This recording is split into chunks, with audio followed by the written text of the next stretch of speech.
Sən ətirli güllərin torpağısan, nəğməli bülbüllərin torpağısan. Sən səxavət əllərin torpağısan, ki tapıb şəninlə imkan qızlağac.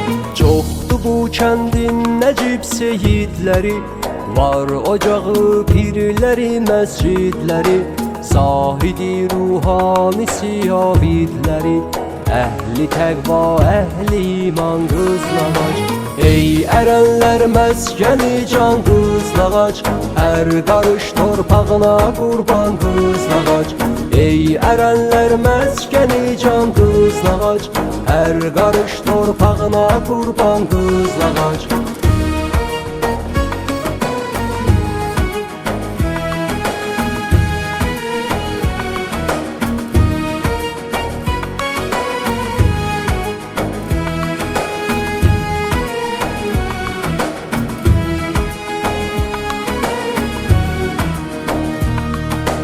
Qeyd edim mən şahini əhlimanı, İlk şəhidim o Xəlilov Sübhanı. Bu igidlər yurdunu yaxşı tanıb, bəsləyib qoynunda aslan qızlağac. Verdi uğrunda o azad canını, tökdü eşqinlə Əlisə qanını. Səndən almışdır Laçın fərmanını, etmisən Quran ünvan qızlağac. Ey ərənlər məskəni can qızlağac, hər qarış torpağına qurban qızlağac. Ey ərənlər məskəni can qızlağac, hər qarış torpağına qurban qızlağac.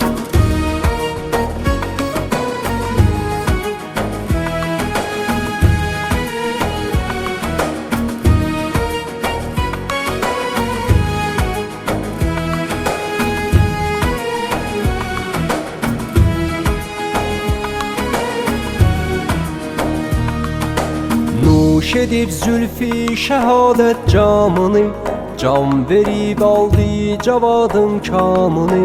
Qoydu heyrətdə şəhidin hamını, düşmənin oldu pərişan qızlağac.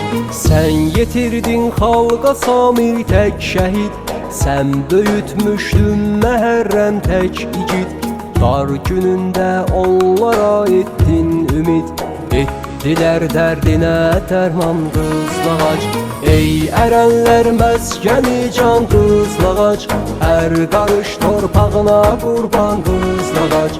Ey ərənlər məskəni can qızlağac, hər qarış torpağına qurban qızlağac.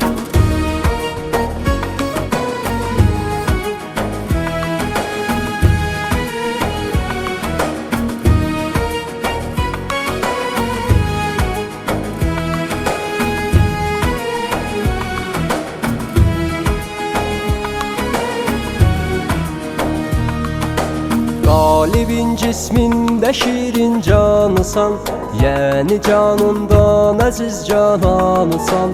Məzhəbi sən, dini sən, imanısan, cənnəti rizvanım ey can qızlağac.